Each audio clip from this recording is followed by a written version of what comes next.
Меня зовут Федор Васильевич Попов, я руководитель управы Придорожного округа. Сейчас я вкратце озвучу регламент и состав рабочей группы. Так, у нас здесь в зале присутствует рабочая группа в составе руководителей структурных подразделений окружной администрации. Это начальник департамента градостроительства и транспортной инфраструктуры Гуляев Иван Михайлович, Прокопьев Максим Михайлович, начальник департамента экономики и стратегического планирования окружной администрации, Невдуров Иван Юрьевич, начальник департамента жилищно-коммунального хозяйства, Станислав Юрьевич Новиков, главный инженер МУП Жилкомсервис, Семенов Вадим Николаевич, заместитель руководителя МКУ департамент жилищных отношений, Петрова Мария Петровна, начальник управления образования, начальник городского центра поддержки семьи участников СВО Кольцова Туя Валерьевна, руководитель МКУ городская дорожно-транспортная служба Садовников Эдуард Юрьевич, генеральный директор ООО Якутской кассети Лебедев Андрей Викторович, директор МКУ агентства земельных отношений Тимошенко Сергей Валерьевич, руководитель эксплуатационной группы МУП ЕПАК Чусовская Светлана Валерьевна. Также хочу сказать, что здесь присутствуют все заместители главы и народные депутаты по автодорожному избирательному округу. Так, Давыдова Светлана Николаевна, депутат Собрания Коммунального, Федоров Валерий Иннокентьевич, так, депутаты Якутской городской думы Семенов Альберт Никандрович, Амосов Владимир Владимирович. Так, по регламенту, да, я скажу. После основного доклада перейдем к ответам, вопросам. Тут важно будет представиться. Девочки будут ходить записывать фамилии, имена, адреса, да, обратную связь. Это для протокола нужно. Из новшеств у нас на нашем экране, видите, да, вот QR-код висит. Можно задать вопрос, навести на него. Все это тоже войдет в протокол. Протокольная группа работает, на все вопросы будут предоставлены ответы. Возможно здесь, а возможно, позже, да, письменно будут предоставлены. Работаем. У нас награждение будет сейчас, да? Начинаем с награждения. За активную гражданскую позицию, проявленное мужество и героизм, добросовестное выполнение своих должностных обязанностей в ходе боевых действий в районе специальной военной операции, почетной грамотой окружной администрации города Якутска награждается Заморщиков Мичил Николаевич, оперуполномоченный СОБР Алмаз, управление Росгвардии по республике Саха-Якутия.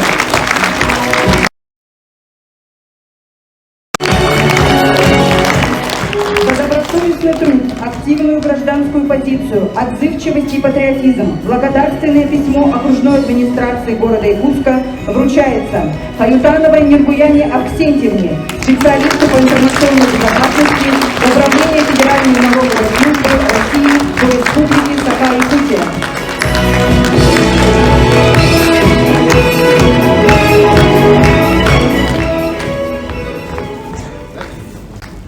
Слово предоставляется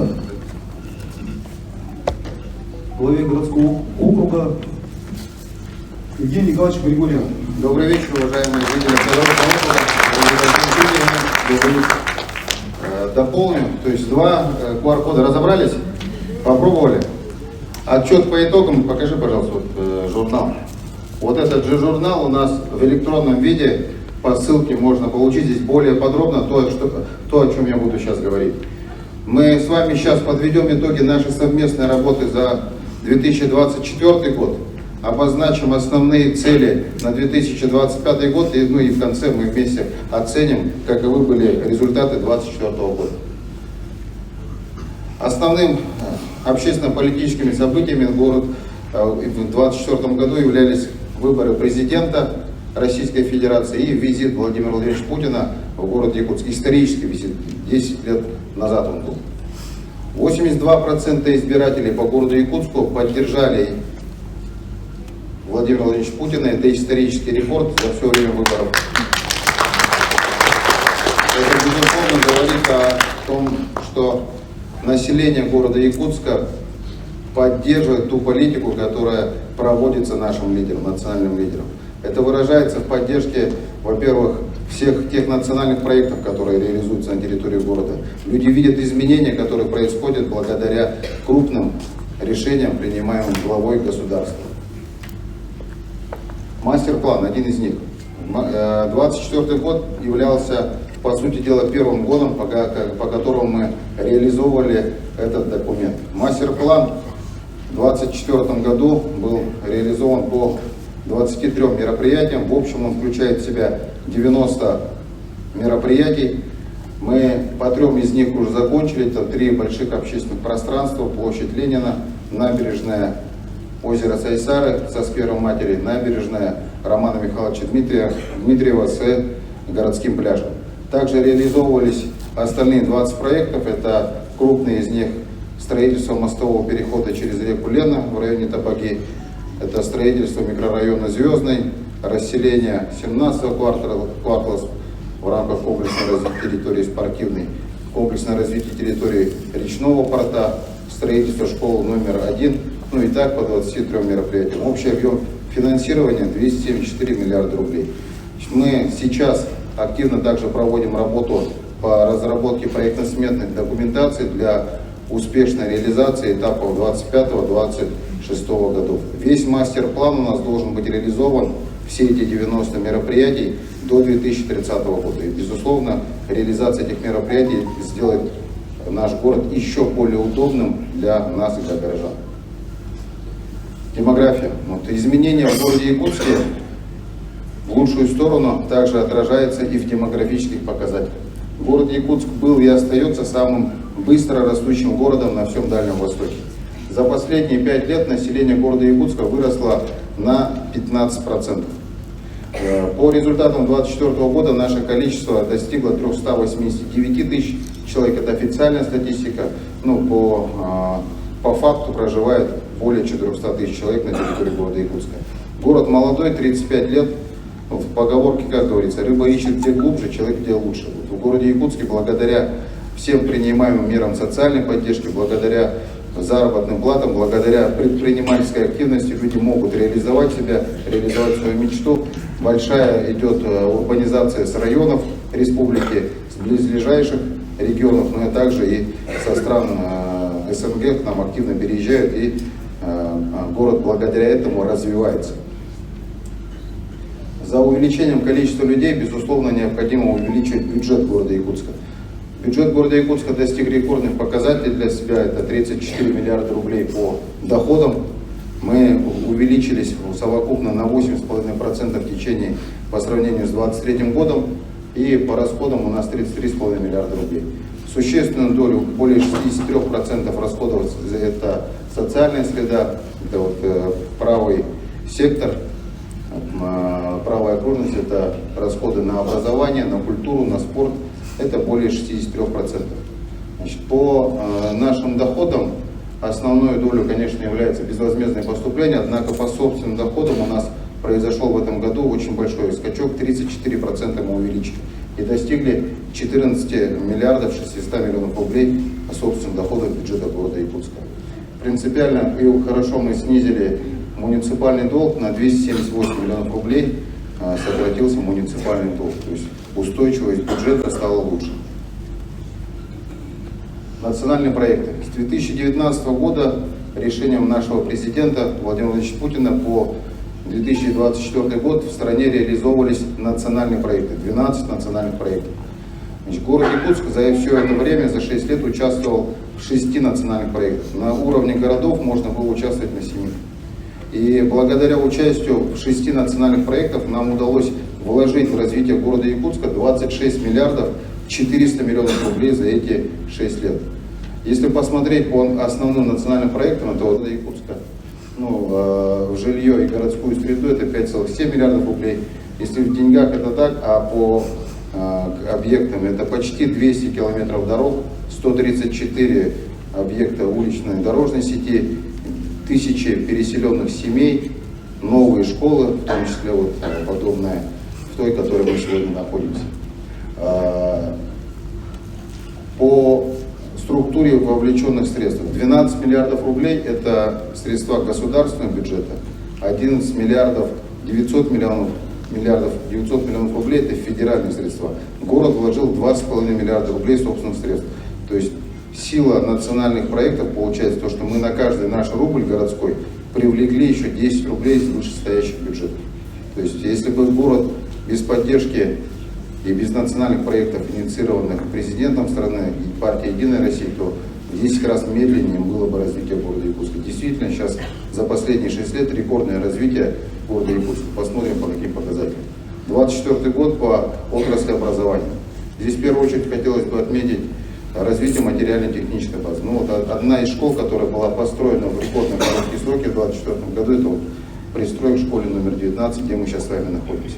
Вообще в 2024 году исторический максимум был побит. Одновременно строилось 14 объектов в образовании. Такого не было никогда и в советское время, и в постсоветское время. Введены и построены 5 объектов. Вот перед вами перечитывать не буду. В ближайшее время откроется школа 990 мест на Ивана Кульбертинова. Объект готовится к открытию. С сентября откроет двери, будет самой большой школой в республике. Дополнительное здание Саха-политехнического лицея, это вот бывшая 14-я школа. 7 объектов ведутся в 2025 году, в том числе 2 детских сада. Это на территории микрорайона Звездный и территория микрорайона Спортивный, то есть 17-й квартал. Перечитывать не буду, видно же? Да. Хорошо. Вот эти вот все изменения позволяют нам сделать очень важную вещь. Вот, основная проблема в отрасли образования у нас это переполненность наших школ. Поэтому быстро надо строить дополнительные школы, чтобы уменьшать плотность количества детей в зале, в образовательном классе.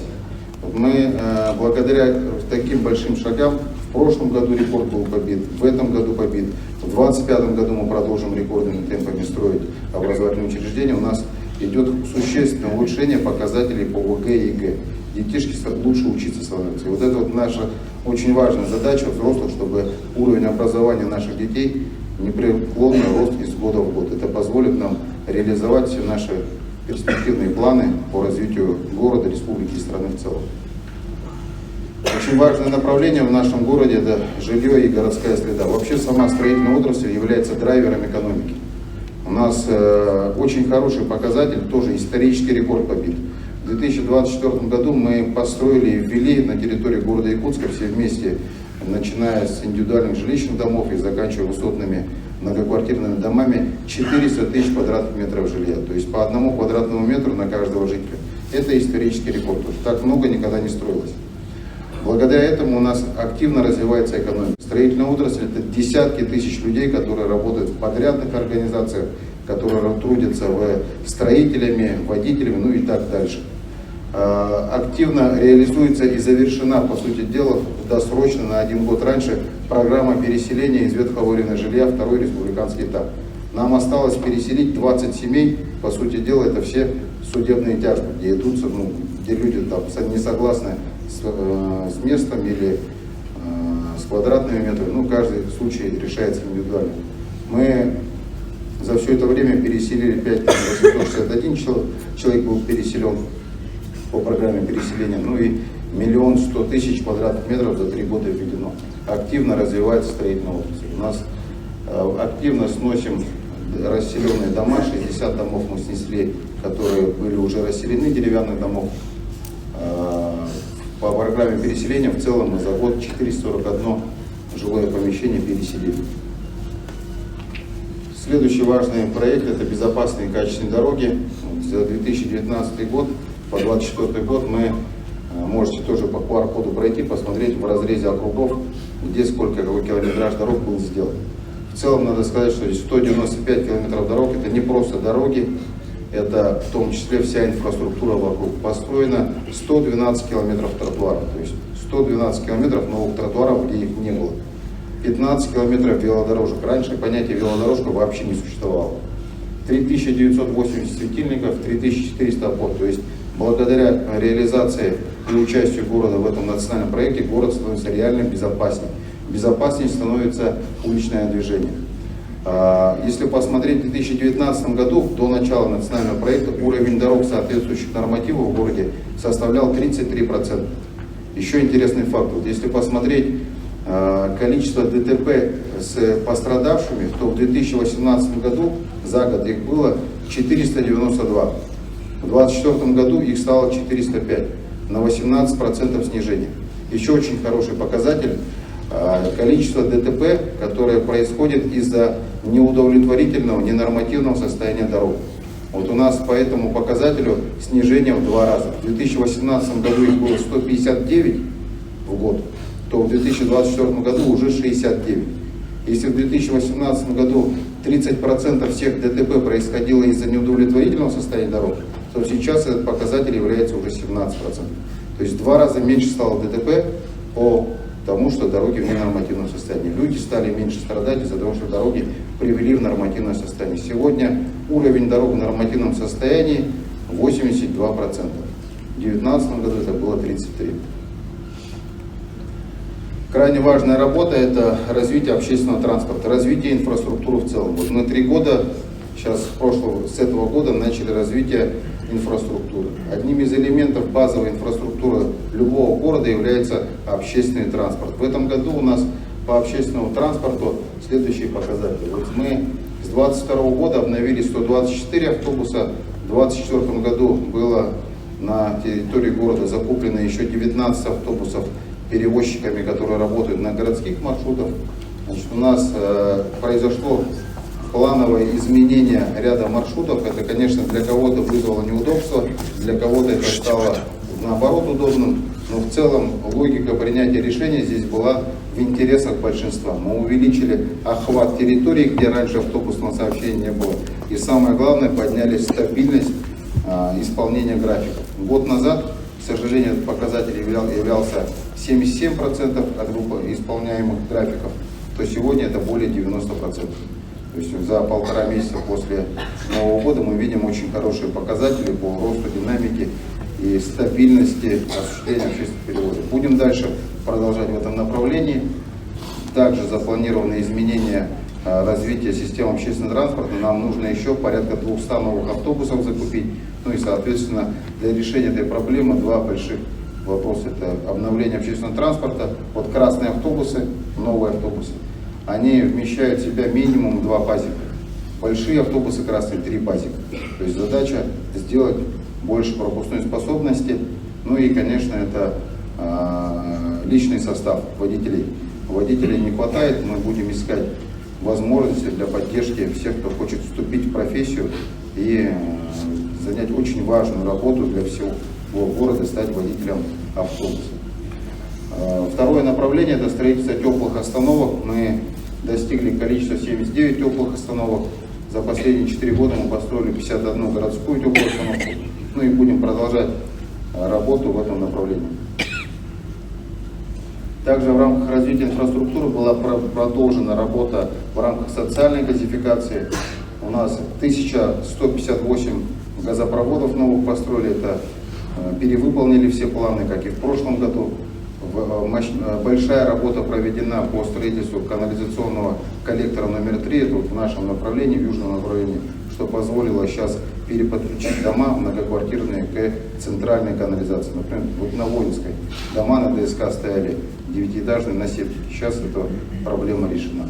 Также произведено строительство и ввод водоузла номер 5 мощностью 1500 метров кубических в час, что позволяет обеспечить централизованным источником водоснабжения развития южной части. Ведется большая работа по подготовке проектно-сметной документации и обеспечения инфраструктуры земельных участков для многодетных и развитие системы водоснабжения Магана, и района Белого озера и Мархи.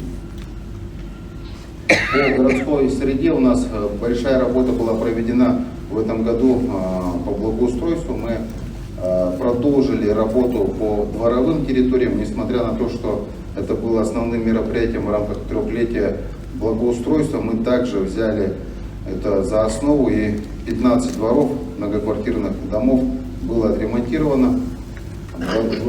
Были проведены ремонтные работы городском центральном парке, их не было там со времен Советского Союза. Была проведена работа также большая работа по ямочному ремонту. 30 тысяч квадратных метров провели ямочный ремонт.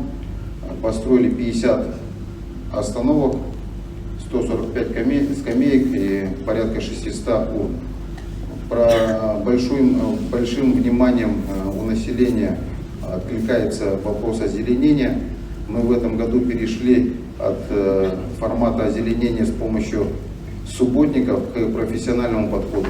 И озеленили таким способом 3 улицы. Это улица Пирогова, Ильминская, парк Победы и улица Сорона Мавлана. Продолжим по таким же подходам дальше озеленять город, делать это озеленение более качественным, приживаемым и многолетним. Год семьи, объявленный президентом страны, ознаменовался в городе Якутске очень большим прорывом с точки зрения обеспечения земельными участками. Вот с 2011 года реализуется эта программа. За 13 лет было выдано порядка 3700 земельных участков. В этом году, благодаря совместной большой работе, которую мы провели, нам удалось перевести с федеральных земель земли на Вилюйском тракте, на Намцирском тракте, и мы начали их раздавать. Планируется к раздаче порядка 4178 земельных участков. На данный момент мы раздали около 400, активно идет работа по Вилюйскому тракту, планируем по Намцирскому тракту. Поэтому это большое движение вперед. Мы планируем эту всю работу провести в течение ближайших 1,5 лет. Большая удача и развитие детского спорта в 2024 году. Безусловно, главным событием на территории города было проведение 8-х летних международных игр «Дети Азии». 1000 детишек, порядка 30 команд, 24 международные, 24 страны к нам приехали в город. Мы благодаря этому сделали огромный скачок в развитии нашей инфраструктуры. Хорошо поработали над благоустройством, а самое главное, над развитием инфраструктуры для детского спорта.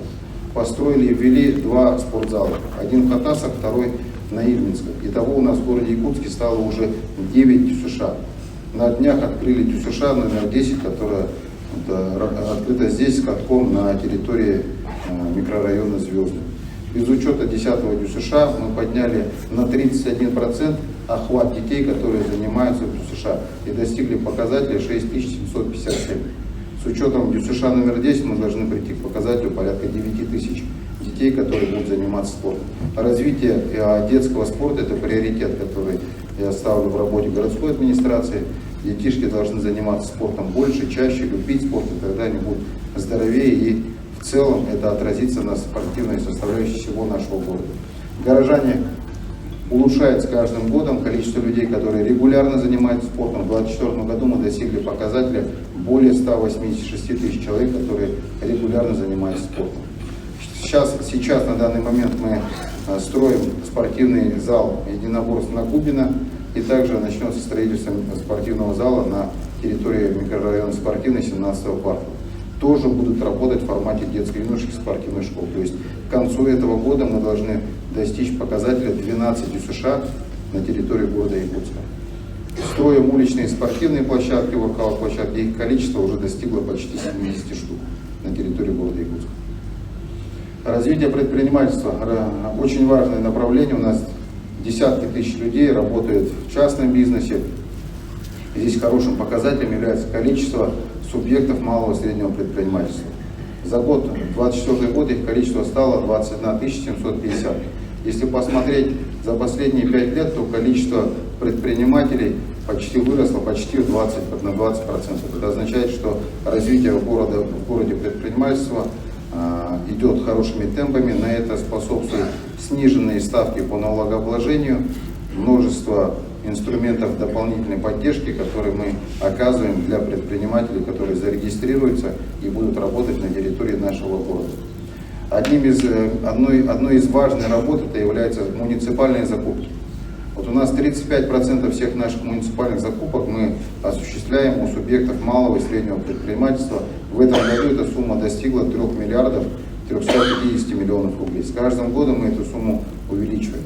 35% всех закупок мы закупаем у субъектов малого и среднего бизнеса, которые работают в основном на территории города Якутска. Выдаем льготные займы, ну и вот отражается на оборотах. Посмотрите, пожалуйста, две диаграммы. Оборот розничной торговли ежегодно растет и достиг 212 миллиардов рублей. И общественное питание достигло 23 миллиардов 400 миллионов рублей.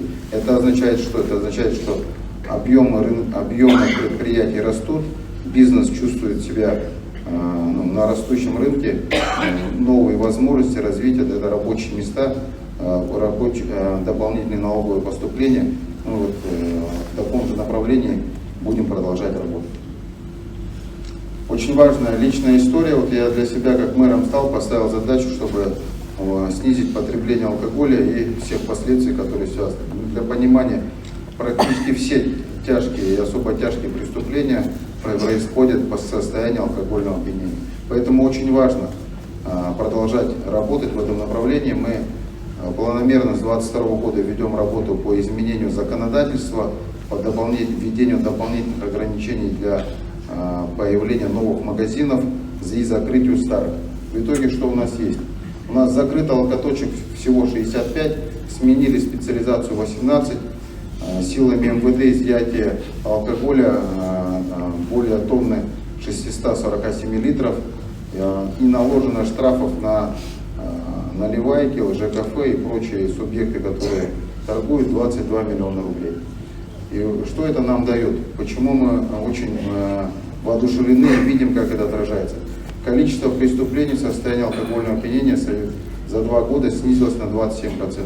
Причем за 2024 год у нас очень хороший показатель по снижению особо тяжких и тяжких преступлений.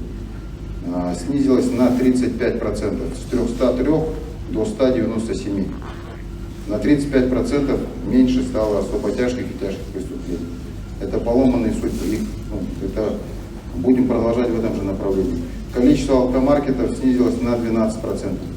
И самое главное, вот это снижение потребления алкоголя. То есть все наш комплекс мероприятий, развитие спорта, антиалкогольная политика дало снижение с 2022 года с 6,4 литров чистого алкоголя до 5,73 литров в 2024 году. Это снижение на 10%. Будем продолжать эту работу дальше, чтобы, во-первых, наши детишки росли в здоровом обществе. И чем меньше детишек будет видеть алкомаркетов, пьяных лиц на улицах, это будет здоровое поколение и развитие в будущем. Поддержка участников специальной военной операции и их семей – это приоритет нашей работы на постоянном моем личном контроле. На днях тоже вернулся с командировки, встречался с нашими ребятами, доставлял гуманитарную помощь, помогал в работе. Все мероприятия, которые мы проводим, они перед вами перечитывать не буду. Значит, мы оказываем работу по 2 направлениям. Это у нас Центр по работе с семьями специальных военных операций. Более 24 тысяч различных мер поддержки мы оказали, начиная от вопросов по бытовому, сантехники, подвоза льда или дров, заканчивая денежными выплатами. Ведется второй фронт работы, это уже по линии Фонда Победы нашего городского, куда мы направляем ежедневную заработную плату практически раз в квартал, и также со всех премиальных выплат. И из 121 миллиона рублей, 94 миллиона рублей это заработных плат сотрудников окружной администрации, наших структурных подразделений, школы, детские сады, все городские предприятия. На эти средства закупаются автомобили, и средства специальные, которые необходимы начиная от тепловых прицелов, заканчивая снаряжениями, бронеплитами и так дальше. Большая работа также в этом году у нас будет результатом проведенной в 2024 году, будет в 2025 году выдача земельных участков для участников специальной военной операции. Готовы к выдаче 1396 земельных участков. Это в районе Табаки и Пылгина-Кирдянского наследия. К концу февраля, начало марта, в общем, в первом квартале мы начнем выдавать эти земельные участки. Поэтому важно сейчас подать заявку всем, кто передайте своим близким, кто участвовал или участвует сейчас в специальной военной операции, был призван с города Якутска прописан в городе Якутске, тот имеет право на данную меру поддержки, которую окажем мы в городе Якутске. 2025 год, год 80-летия Победы. Вокруг этой сакральной для нас священной даты мы окружим вниманием героев, ветеранов Великой Отечественной войны. Их в городе осталось 8 человек. У нас особое внимание будет уделено вдовам ветеранов Великой Отечественной войны, детям войны. Пройдут в городе 130 мероприятий. Мы проведем работу по приведению в соответствие основных мест, в которых мы празднуем это мероприятие. Ну и весь город будет вовлечен в это мероприятие, поскольку президентом год защитника Отечества объявлен и главой республики Алексеем Сергеевичем объявлен год защитника Родины. Планы на 25 год. Их много, все перечитывать не буду. Мы будем реализовывать второй год мастер-плана. Все эти задачи у нас обозначены в мастер-плане. Значит, большое внимание также образованию, дорогам, благоустройству дворовых территорий, обеспечению жильем, жилищно-коммунальное хозяйство. Карта должна быть, да? Сейчас в моих отчетах я использую на территории карту конкретно, что нами сделано за 24 год и что будет сделано. Где карта? Можно включить?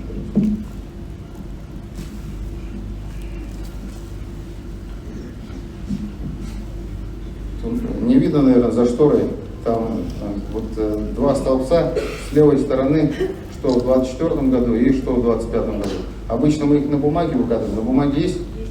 Да, на бумаге она потом останется у Петра Васильевича на территории округа. И вы можете ознакомиться, как мы работаем с 2021 года. Я каждый год, начиная с 2021 года, вожу с собой карты, и мы показываем, что нами сделано в 2024 году на территории округа. Так, по ремонту и строительству дорог в 2024 году мы сделали улично-дорожную сеть квартала Воинский, это микрорайон Звездный, значит, капитальный ремонт улицы Ивана Крафта, подъездные пути микрорайон Птицефабрик, квартал многодетных улица Хамустакская, капитальный ремонт улицы Сайты, микрорайон Тускул, капитальный ремонт подъездной дороги к центру Берегиня, Сергеевское шоссе, 5 километр, ремонт улицы Хатым-Чаран, микрорайон Тускул, ремонт улицы Песчакде, микрорайон Тускул, ремонт улицы автомобилистов на участке от проспекта Михаила Николаева до озера Сергеля. У нас большая работа ведется по строительству объектов образования, школа 990, пристрой к школе Ягодкина, детский сад на территории микрорайона Звездный строится, значит, и там же еще строится школа на 990 мест. Также строится школа, высшая школа музыки по прямому поручению президента на территории Покровского тракта школы музыки, новое здание. У нас идет крытый каток с искусственным катком построен, как и в США, на территории округа. Квартальная котельная мощностью 112 мегаватт построена здесь на птицефабрике, вместо старой, которая дополнительно к ней. И переселение у нас расселено и снесено 7 многоквартирных домов. Это город Якутск, Покровский тракт, 4 километра, 4 метр, дом 2, значит, расселение, Дежнева, дом 8, Тимирязева, дом 7, Олега Кошевого, 10. Объекты здравоохранения у нас поликлиника на 600 мест, строится на территории микрорайона Звезд, строится поликлиника. Год жилья в 2024 году у нас на территории округа введено 10 многоквартирных домов, и у нас построена спортивная площадка в микрорайоне Линка, дом 2/7. Все это отражено на карте. Значит, и у нас планы 2025 года. У нас в 2025 году по строительству у нас будет начато строительство мостового перехода через озеро Теплое с подходами, переходящим свяжем микрорайон Прометей с Залогом. Значит, строительство улично-дорожной сети квартала Воинская часть, строительство, два этапа сразу, микрорайона Звездный будет строительство, реконструкция перекрестка Михаила Николаева, Чернышевского и Красильникова. У нас капитальный ремонт улицы Дежнева на участке от улицы Крупской до улицы Аюнского. Это Это план 25 года. Да. Студенческая 4. Сейчас я закончу, вопрос потом. Давайте. Капитальный ремонт Серебрянского шоссе в этом году начнем и закончим. Капитальный ремонт улицы от кольца Гемина сделается, и Серебрянское шоссе на участке от проспекта Михаила Николаева до Гемина, тоже этот участок мы тоже отремонтируем. Также у нас по объектам здравоохранения планируется продолжить строительство поликлиники, строительство высшей школы музыки, комплексная застройка квартала Воинский, это детский сад, школа, и расселяться будет в этом до 30 года 106 многоквартирных домов на территории округа. Данная карта у нас останется на территории вашего округа, чтобы вы всегда могли свериться с прошлым годом, как это было сделано. Вот действующие договора развития территории на территории нашего округа автодорожного. Что у нас строится? Все. Давайте, готов отвечать на вопросы. Спасибо.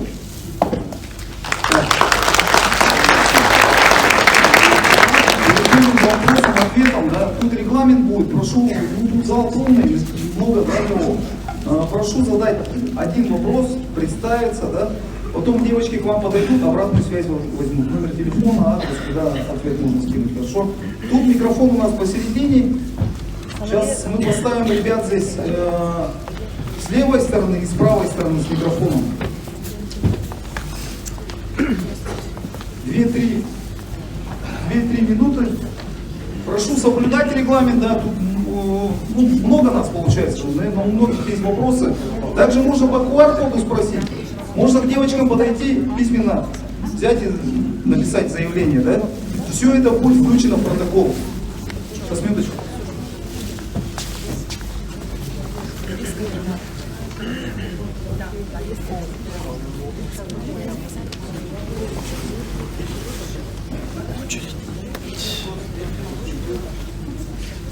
Есть представители школы, а? Не, вот представитель Алексей Иванович. Как можно микрофон включить? Дай свой микрофон. Да, давайте я ставлю свой, наверное, микрофон. Разберемся.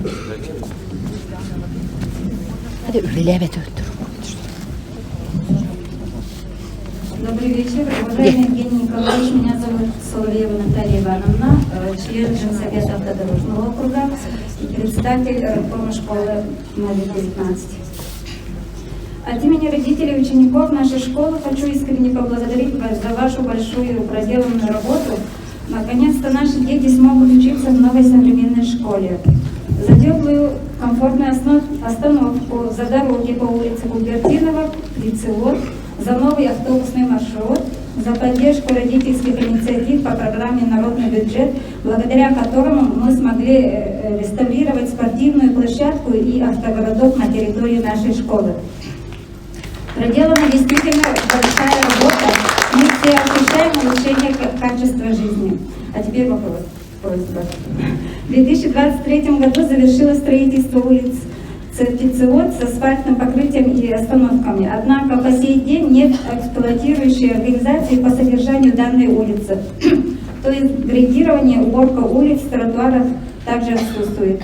Как представитель Женсовета, который тесно работает с органом местного самоуправления, я в курсе о том, что в реестре содержания у Якутторстроя, который является эксплуатирующей организацией дорог города, отсутствует на улицах микрорайона Тускул, Ивана Крафта, микрорайона Звездный, Хомставская и улица Птицевод. Просим предусмотреть финансирование данных улиц и микрорайонов. Мне кажется, не совсем точно сформулировано, потому что ряд из этих улиц явно находится на содержании. Да? Какая улица? Кто прокомментирует? Вы или? Сан Саныч, Птицевод содержите, нет? Соглашение есть, А? но соглашение есть эта улица. В этом году ни одной работы нет. Мы посмотрим график, и мы разберемся. Смотрите, мы птицевод, эксплуатацию в 2025 году в бюджете заложили. Она должна чиститься, и Якутторстрой, Да, правильно? да. Будет чиститься. Спасибо. Можно еще один вопрос насчет маршрута 14? Можно вернуть? Потому что вот дети в школу, 6-ю школу с нашей стороны никак не могут доехать. Им надо с пересадкой, Отсюда в 6-ю интервал, школу? да. А в эту школу почему не ходят? Нет, там спецоводы. Птицеводы? Мои здесь, все мои здесь. Ну, посмотрите, вернуть маршрут на старый или нет, это надо уже Или новый маршрут. со специалистами смотреть, потому что невозможно все маршруты сделать для всех удобно. Ну, я знаю. Здесь просто в интересах большинства. Взять и вернуть, потому что какому-то школьнику невозможно доехать, это, конечно, хотелось бы, но... Нет, до 6-й школы именно вообще нет. Там с пересадкой, а интервал 16-го очень большой. Вот у нас Эдуард Юрьевич Садовников здесь, он готов будет с вами пообщаться, принять вашу заявку. Садовник Эдуард Юрьевич, добрый вечер. Контакты возьмите, Да, контакты сейчас. сами переговорите. Сразу дайте. Как ребенок доезжает, посмотрим конкретно, пользуясь историю за каждого ребенка. Как доезжает. В целом мы собирали обратную связь со всех школ. Как детишки доезжают по классным руководителям, ситуация стала лучше. Девушка, представьтесь, пожалуйста. Добрый вечер, меня зовут Акимова Юлия Дмитриевна, я председатель Совета молодежи автодорожного округа. Вопрос у нас такой, планируется ли запуск автобусов школьных, а также маршруток? Так как мы, к сожалению, наблюдаем нехватку водителей, мне кажется, маршрутные такси, автобусы, то есть они бы пользовались довольно-таки большим спросом, так как, рассмотрев ряд других городов, например, у них есть и автобусы большие, и маленькие маршрутки. У нас, мне кажется, изначально можно было запустить так, что водители могли бы ездить на своих машинах, то есть это хайсы, которые сейчас у нас ездят по межгороду спокойно, и относительно школьных автобусов. Например, моя семья проживает в микрорайоне Звездном. Спасибо за то, что там нам поставили теплые остановки. Запустили, что к нам заезжает 14-й. Но, например, мы садимся в Звездном, и вот туда уже практически невозможно зайти в автобус из-за того, что там школьники, которые едут 3 остановки до 6-й школы. Потом там уже более-менее, можно двигаться в автобусе. Спасибо. А единица там не ходит, в сектора она не заезжает. Сектора Да. Так, ну, смотрите, здесь по общественным перевозкам, во-первых, основной регулирующий документ – это федеральный закон номер 220. То есть взять просто с улицы какой-то микроавтобус и выставить его на регулярные перевозки не представляется возможным. Это не соответствует закону. Мы не можем позволить кому попало, как угодно осуществлять перевозки. Для этого нужно, чтобы техника соответствовала требованиям, чтобы водитель, который выходит на линию, проходил обязательно медицинский осмотр и соответствовал всем необходимым требованиям с получением лицензии и так дальше. Здесь, собственно говоря, прохождение и получение лицензии на маленький микроавтобус или большой автобус одинаковый пакет документов. Поэтому основная проблема у нас в городе – это нехватка водителей. То есть водитель на микроавтобус ХАЙС или водитель на ЛиАЗ, в котором помещается 100 человек, это человек с одной категории. Поэтому у нас есть свободные автобусы, куда можно посадить водителей и выезжать. Водителей не хватает. Поэтому здесь не вижу смысла запускать или говорить, что были бы ХАЙСы, были бы водители, мы бы выпустили дополнительно автобусы, которые гораздо большей пропускной способности. Не хватает водителей, к сожалению. Вот это основная проблема. Поэтому, исходя из этого, сейчас пытаемся выйти из ситуации для нашего муниципального предприятия ИБАК. Дополнительные условия проводим. Предоставляем общежитие, будем предоставлять жилье для тех, кто иногородних, кто хочет работать на городских перевозках. Обучаем людей бесплатно. Но вот все эти меры, надеюсь, дадут результат. Проблема с водителями, она, к сожалению, не уникальна в городе Якутске, это проблема всех городов. Что касается школьных автобусов, школьные автобусы у нас объединены в ЕПАКе, работают по муниципальному заданию. Здесь по обеспечению конкретных школ на выезд, но эта работа системно ведется, они есть, школьные автобусы есть. и водителями обеспечения. А как перевозчики дополнительно вы имеете в виду? Да. Но здесь вопрос-ответ простой. Мы будем искать новых водителей. За каждого водителя идет борьба вот совместно с коллегами, частными перевозчиками, здесь коллегами. За каждого боремся. Не хватает пока мужчин водителей. Очень жаль, спасибо. Спасибо. Добрый день, Юлия Лугин, директор школы номер 3 и инициативная группа родителей нашей школы. Евгений Николаевич, конечно, хочется сказать спасибо за то, что вы старались и поддерживали то, чтобы нашу школу нести в капремонт, но, к сожалению, не случилось, да? Но у моих родителей есть конкретные предложения по тому, что мы сейчас имеем, и конкретные вопросы. Добрый вечер. Благодарю за предоставленную возможность. Я представитель инициативной группы родительского сообщества МОБУ СОЖ номер 3. Хотелось бы сказать, что наша школа находится в привлекательном районе. Это центр города. Активно застраивается многоквартирными жилыми домами. Соответственно, он становится привлекательным для переезда. Даже с республики очень много семей. В этом году прирост детей, обучающихся в школе, составил плюс 200 человек. В связи с этим мы хотели бы вас попросить посодействовать в решении вопроса о передаче здания Якутского экономико-правового института, адрес Дежнева, 16, с прилегающей к нему территории нашему учреждению. Это первое. Второе предложение. Просим вас оказать содействие в благоустройстве территории нашей школы в части асфальтирования и дополнительного освещения внутреннего двора. Третье предложение, которое мы хотели бы озвучить сегодня.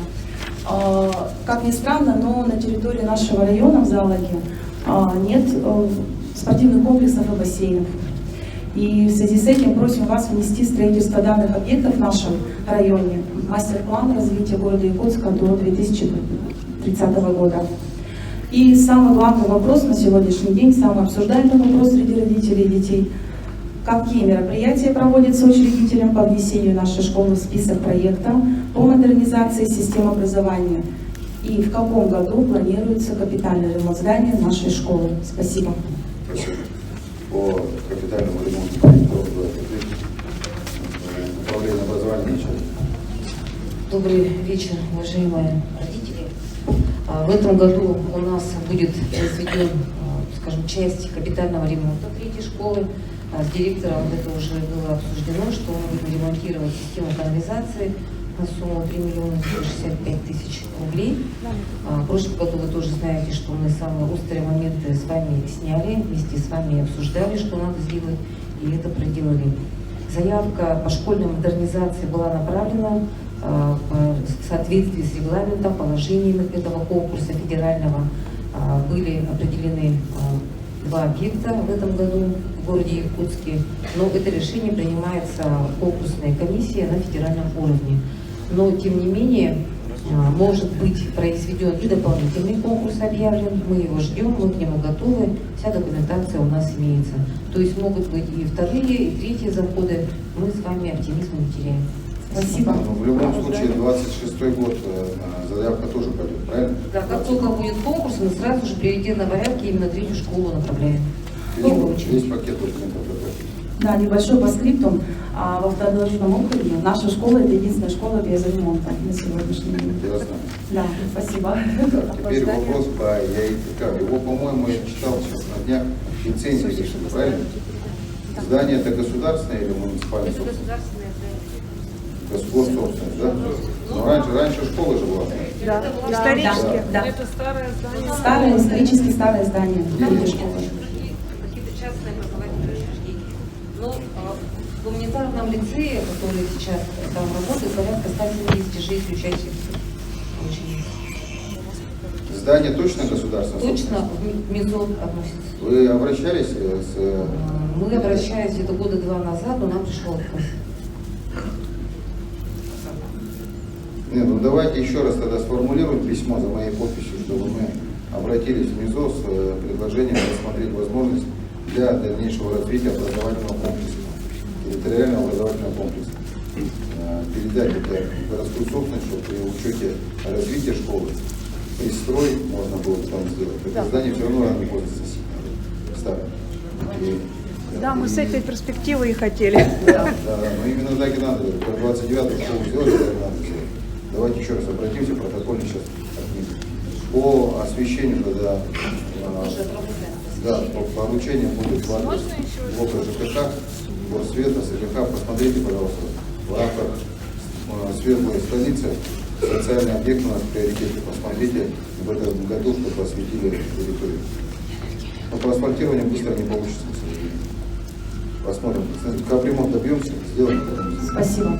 Я бы хотела наше обращение оставить. Обязательно мы его в установленном порядке зарегистрируем и ответим. Шите, да? Добрый вечер. Шите, Лена Прокопьевна, минуточку, да, я вот хочу напомнить, да, про QR-код, я вот вижу, что очередь образовалась. По QR-коду тоже можно вопросы задавать, пожалуйста, не забывайте про это. Пожалуйста, Лена Прокопьевна. Добрый вечер, Евгений Николаевич, все участники отчета главы города. Да. Спасибо за содержательный отчет. Мы все видим результаты, конечно, да, как горожане. Но проблемы все равно существуют. Я бы сегодня хотела обозначить нашу от 65-го квартала. Это улица Красильникова, автодорожная. Вопрос для вас не новый. Мы в том году задавали также по пешему переходу с улицы Красильникова до автодорожной, проспект Михаила Николаева. Дело в том, что не существует хорошего прохода между этими, получается, участками. Да? У нас какая-то такая неорганизованная дорога, которая не имеет пешего прохода сейчас. Например, ребенку, чтобы дойти до школы, необходимо идти минут 30, вот так вот скажем. Да? Там освещения не было, спасибо Лотомосову Владимиру Владимировичу, кстати, он нам помог в этом году, освещение наконец-то сделал там. Но проблема не решается, люди ходят сейчас через ипподром, как и ходили несколько лет назад, мы все знаем, там случилась трагедия. Все это было, конечно, закрыто, но люди ломают заборы, все равно ходят. Вот честно, я тоже хожу с ребенком ежедневно. Там освещения нету, достаточно опасно, бурьяны, там, да, канализация какая-то проходит там. То есть опасность существует все равно. В том году мы все-таки приняли решение, да, что нужно как-то своими силами это все организовать. И большое спасибо нашему главе округа. Петр Васильевич нам пошел навстречу. Мы решили поучаствовать в ТУКУМИ. Да.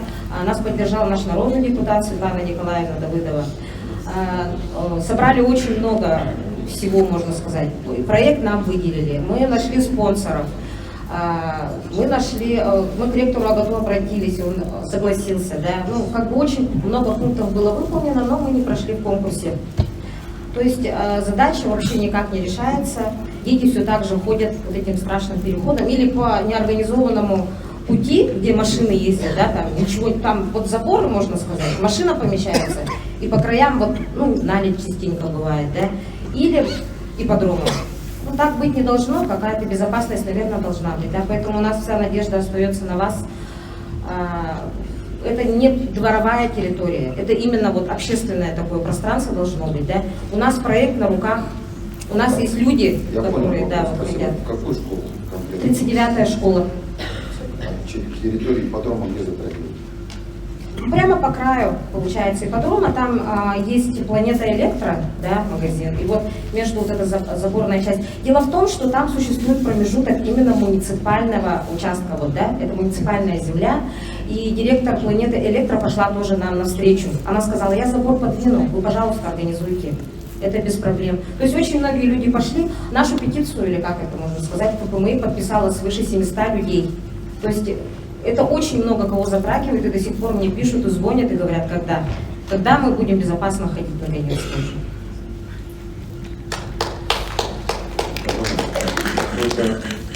Антон Анатольевич, разбирались в этом вопросе? Вам не поступало? Вы сами смотрели? Красильникова 7/1, 7/2, 8/9, Михаила Николаева 4/2Б. Там много домов, если сейчас перечислять там. Мы в проект можем передать. Письмо мы также направляли 2 раза. Кому? К вам. У меня есть, получается, ответ весной, который был, да, и вот последний в ноябре я ответа не дождалась просто, не было у нас. У меня есть входящий номер, он зарегистрированный. Антон Анатольевич, мой заместитель, который курирует стройку, примите на этой неделе. Есть время? Да, конечно. Да, сходите. Можно вот, да, вот, может быть, как-то можно поручение все-таки. Ну, мы со своей Давайте я стороны. закончу. Мгм. Предложение такое. На этой неделе сходите, вы мне тогда потом доложите конкретных решений, что можно сделать. То есть, если дети сходят не в безопасность, хорошо? Вы на этой неделе сходите, он мне доложится. Номер телефона я вас возьму, я вам позвоню. Мгм. Спасибо большое.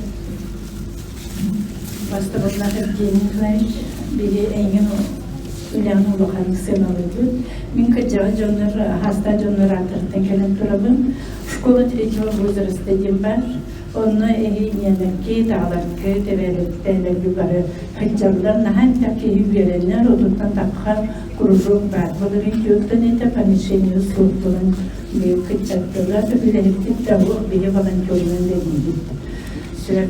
Onu volontördur bu da bir yer yandavdırdı, bir barıtın, derin pensiyon. Anı ballarına bu 12 sınıf bu kıcastaki tuğtağını tuğuk. Bana çok kemikal tübüt. Kalıptağını kıcastarken Allah hastalığımı anırlar barı gösterettim, kötüm kılıbıt diye opportunite kolaklarına. Onun bu şkola tretьего возраста bu раздание körüklük bulur diye bu hasta canlar kötülüğünden gelen turabın. İti bastı bu programı ikiz bulabeyim. Emi hasta canlar invalidler onların ülkelere Baykal'ın altında olup Aysen Sergeyevich Tural'ın merge Tural'ga emi eden turabı bu diye bilinyalı Moskva'da turar, Moskva Kiyden turar, o kanambaran köhü ilik, onun karın köhürü iddiyen. Şeydi iki вопрос. Hasta canlar panişeniyen adı, zdание, ona Baykal'ın karın köhürü iddiyen. Научил он на Толбасском. Вопрос касается помещения для школы третьего возраста, для того, чтобы люди почтенного возраста могли активно долголетием заниматься и по переселению Байкала. Давайте с Байкала начнем отвечать. Департамент жизни. Начните, пожалуйста. Величество, уважаемые жители Дворожного округа. Спасибо за вопрос. Байкалова 6, я так понимаю. Да, это многоквартирный дом у нас признан аварийным после 2017 года, а если быть точнее в 2019 году, был объектом у нас рассмотрения заседания комиссии по чрезвычайным ситуациям 17-квартирный. Из этих 17 жилых помещений у нас 4 помещения муниципальной собственности. Дом из-за факта угрозы жизни и здоровья проживающим гражданам был также объектом рассмотрения на комиссии по переселению граждан, был включен в муниципальную программу, но у нас муниципальная программа, в нее включены более 120 многоквартирных домов. Исполнительное производство возбуждено в 2023 году. Этот дом у нас в списке тех 12 многоквартирных домов, по которым у нас получено предостережение. Евгений Николаевич, по вашему поручению мы направили письменный запрос в Министерство строительства. То есть из муниципального бюджета есть у нас средства в этом году более 370 миллионов, которые нам по факту хватит расселить буквально на 3-4 дома. На оставшиеся дома, в том числе и Байкалова, мы запросили средства с госбюджета республики. А пока это не получилось. Владимир Николаевич, ты запутал. Давай теперь нормальным языком. 12 домов, правильно? В очереди сейчас первостепенных, в том числе Байкалова 6. Да. Байкалова 6 из 12 домов под каким номером стоит? 12. 12, последний в очереди. До вас придется 11 домов дождаться. В этом году мы переселим 4 или 5 домов. В следующем году этот темп не будет останавливаться из этого списка, но я думаю, в ближайшие 2-3 года вас точно переселим. Это 100%. Это школа третьего возраста. Школа третьего возраста. По выделению помещений, да? Так. Да. Ну, эта тема необходимая 100%. Мы рассматривали вопрос Центра активного долголетия на территории 203-го микрорайона, 202-го, прошу прощения, ТЦ набережный, первый этаж. Ну, она в эту концепцию ложится. Там, не знаю, юридическое лицо будет это школа третьего возраста или отдельная, но смысл ее в том, чтобы мы обеспечили место, где люди преклонного возраста могли бы заниматься своими хобби, спортом, может быть, какой-то активностью.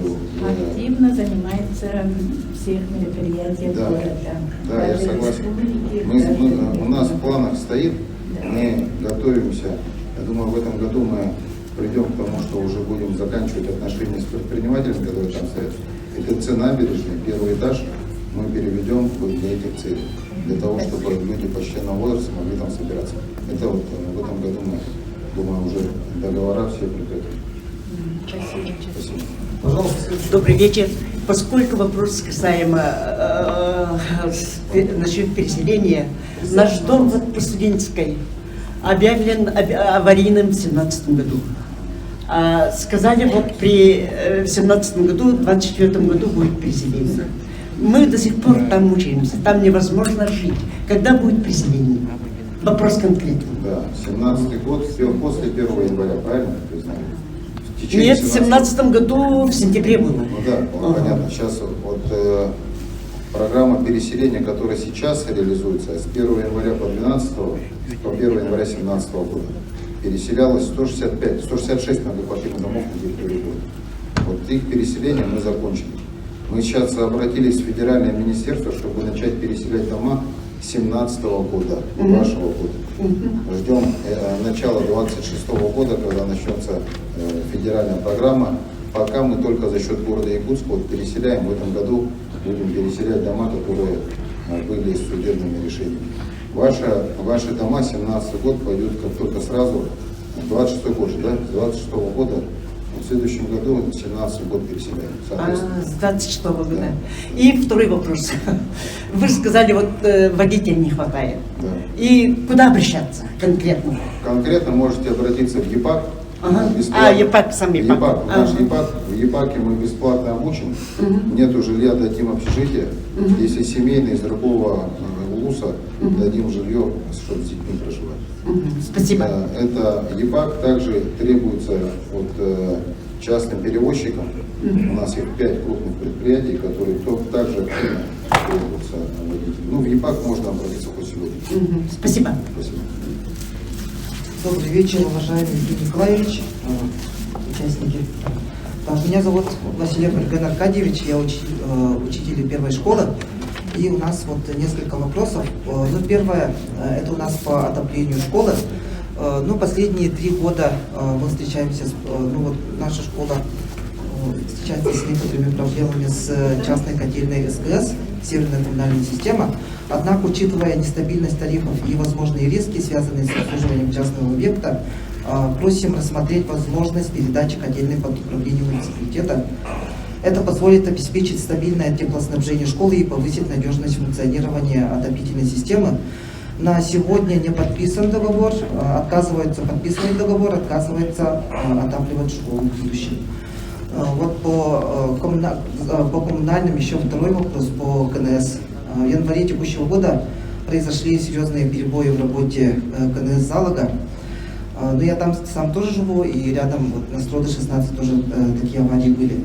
Вопрос устранения последствий аварии был решен крайне медленно. Водоканалом не предпринимались оперативные меры для восстановления нормальной работы. Это создало значительные неудобства для жителей района и нашей школы. Подобные аварийные ситуации требуют наличия четкого алгоритма взаимодействия между всеми заинтересованными сторонами для оперативного реагирования и минимизации негативных последствий.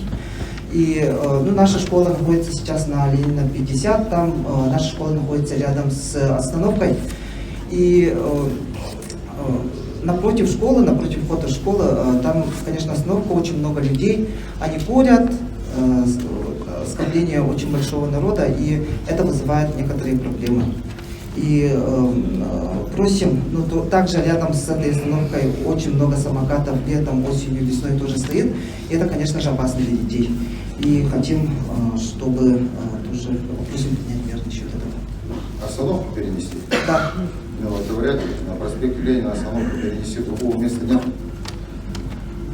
Поэтому тут надо посмотреть, как можно было бы организовать, может быть, запрет парковки для самокатов. Хотя бы вот самокаты берем, это можно сделать. А остановку перенести вряд ли, потому что при разработке проекта проспекта Ленина с трудом находились карманы, где можно было бы разместить остановку. Тем более в той стороне мы расширяли дорогу до 4 полос. Вот. Что касается Мативасяна и его котельни, почему мы пришли сейчас? Это Мативасян, собственник этого СКС. Добрый день, Иван Евмиров, начальник департамента ЖКХ. Значит, известно, что потопление у нас там частные собственники, имеются СКС. Евгений Николаевич, мы получали письменное обращение, и сейчас в департаменте имущественных отношений мы направили запрос по рассмотрению возможности выкупа этой котельной. Если собственник изъявит желание передать муниципалитету, соответственно, это за деньги, свою котельную, конечно, муниципалитет в этой части отработает. Но эта частная собственность будет решать собственник. Вот, в части того, что не соблюдается нормативный график, эти моменты мы тоже отработаем. Я думаю, что не ставит проблемой замерить и отработать непосредственно с ресурсником. В части канализации, Евгений Николаевич, тоже также было обращение. Это вот буквально в текущем месяце была большая авария. Да, действительно, там есть вопросы по разграничению. В текущем году, январские праздники у нас также прошли с аварийной ситуацией на системе канализации. Мы готовим большой сводный реестр всех систем канализации, где существуют проблемы. Далее мы будем отрабатывать с надзорными органами, в том числе по вашим объектам. Мы проведем работу и вам дадим информацию письменно. По котельным, у нас сколько сейчас? 72 котельные в городе? 72. Да. Из них 46 это теплоэнергия, 9 котельных ПТСК, ГУП ЖКХ 2 котельные. У нас плюс-минус 50 котельных, это государственные или около государственные. Тепловые пункты Якутскэнерго. 20-22 котельные, они находятся у собственников частных.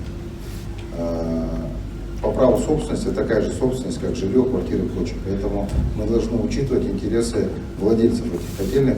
Они являются ресурсоснабжающими организациями и подлежат такому же обязательному сопровождению Ростехнадзора и всех вытекающих из этого последствий. Поэтому взять просто так, отключить и не подать тепло в школу он не может. Нет у него такого права. Это законом запрещено, поэтому такого точно не будет, чтобы он не дал отопление в социальный объект. Этого точно не будет. Поэтому мы будем работать в том, чтобы при желании его перестать заниматься этой деятельностью, мы заберем. Например, как это случилось с котельной ДСК. Большая котельная квартальная ДСК сейчас находится в собственности теплоэнергии. Эксплуатирует котельную большую в Звездном, тоже теплоэнергию. То же самое мы готовы будем там теплоэнергии забрать эту котельную, чтобы она эксплуатировала. Будем работать в этом направлении. По Строда 16 проблема, притча во языце. Надо с ней разобраться, с водоканалом, со всеми, чтобы это люди не страдали. Я знаю. Спасибо большое. Здравствуйте всем. Меня зовут Нуридинова Эмма Владимировна. От жителей микрорайона Сотыдыкгölь у нас два вопроса. Это освещение до кладбища. У нас получается остановка далеко. Зимой дети со школы идут пешком, утром пешком, темно, вечером темно. Да. С двух сторон озера, там собаки опасно. Даже жители сами боимся. Там гаражи боксовые. Там вообще безопасно без света. Там вообще темно вечером. И второй вопрос. Дороги до кладбища. Сейчас весной мы ходим до остановки в сапогах. Потом я сапоги ложу в пакетик и одеваю другие. И иду в город. Это проблема у нас, острая проблема. Это освещение и дороги. И теплая остановка. Хорошо. Значит, давайте сразу поручение по уличному освещению обязательно надо сделать. И в рамках, Антон Анатольевич, в рамках дорожного строительства, с учетом того, что у нас Маганское кладбище и развитие кладбища в целом, не Маганское, в связи с заполнением Маганского кладбища Вилюйского, нам здесь все равно нужно инфраструктуру разрабатывать. Поэтому вот эту улицу надо включить в план дорожного ремонта, заасфальтировать ее, как она в советское время заасфальтирована, до подъема на гору, до приезда на кладбище. А уличное освещение надо будет в следующем в этом году делать. Да. Здравствуйте, меня зовут Петрова Екатерина Андреевна. У меня тоже по микрорайону Латынкёль. Когда планируется устранение дефицита газа? Так, по газу у нас может УГРЭС с нами, да? Представитель УГРЭС есть? Например, мой муж уже третий год платит печку.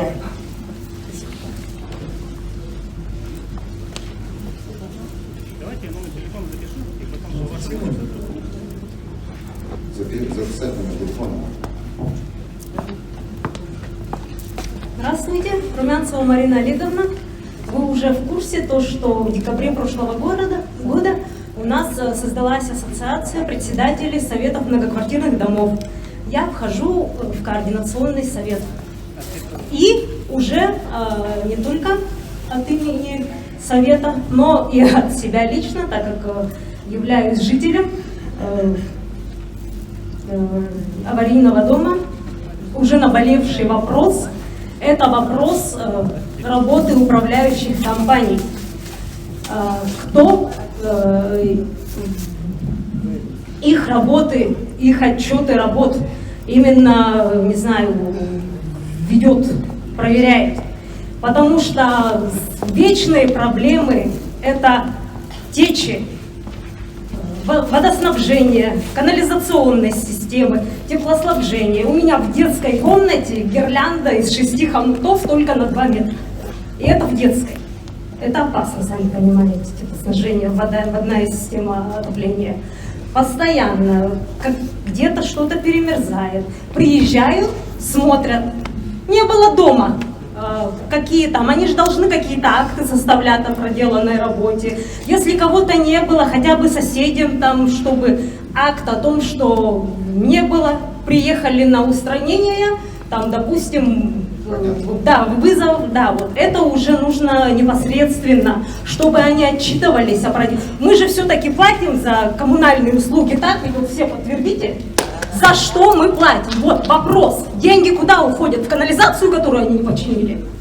Или там, вот, у меня вот износ всей системы, и канализационной, и всего больше 82%. А я вот живу до сих пор. Кстати, я инвалид, у меня ребенок инвалид. И вот нужно вот это вот, с вами как раз, нужно вот эту вот проблему решать. Это не вопрос, это предложение о работе. Я полностью с вами согласен. Сейчас немножко позже. У нас в городе Якутске порядка 180 управляющих компаний и еще дополнительно 100 сколько? ТСЖ сколько было? 140? А? 85 ТСЖ. 180 УК и 85 ТСЖ. Это практически 60% от всего объема, который есть по республике. Сегодня законом республики установлено, что надзор за деятельностью, лицензионный контроль за деятельностью управляющих компаний возложен на управление государственного строительного жилищного надзора, ГСЖ. У них на всю республику 10 инспекторов. Эти 10 человек вынуждены по всей республике ездить, начиная от депутатского, заканчивая. Если фокус внимания на город снижается, обратились с законодательной инициативой в адрес Госсобрания Елтумен, чтобы эти полномочия передали нам. Мы просим 5 штатных единиц, половину. Дальше мы 3 штатные единицы за счет города Якутска профинансируем. И за работу управляющих компаний будем отвечать мы. Потому что население вопрос задает мне, город.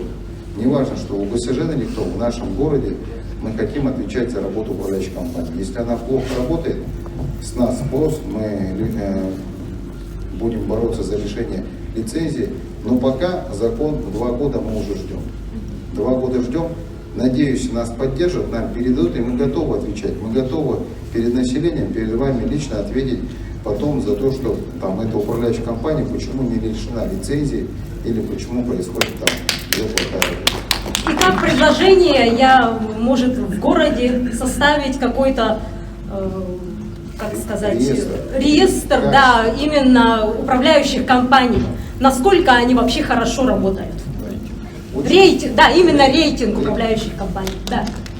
Мы готовы этим заняться.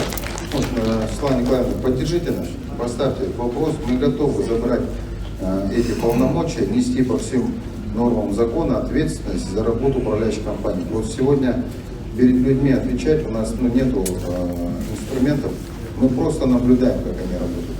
Мы можем взаимодействовать с управляющей компанией в рамках правил благоустройства. Вот мне самому не нравится очень много управляющих компаний, которые не работают. Да, 2 минуты вас отвлеку. Например, управляющими компаниями очень плохо эксплуатируется прилегающая территория к многоквартирному дому. Так уж сложилось, что у нас в городе Якутске 1100, сколько было? 1300 многоквартирных домов были оформлены по периметру здания, участков. Мы за прошлый год 400 штук уже поменяли, увеличили площадь земельных участков. В 2025-2026 году мы восстановим историческую справедливость, и все многоквартирные дома будут включать в себя прилегающую территорию. И управляющие компании будут отвечать не только за само строение, но также за детскую площадку, за место сбора твердых коммунальных отходов, за парковку. Расслабились, честно говоря, расслабились.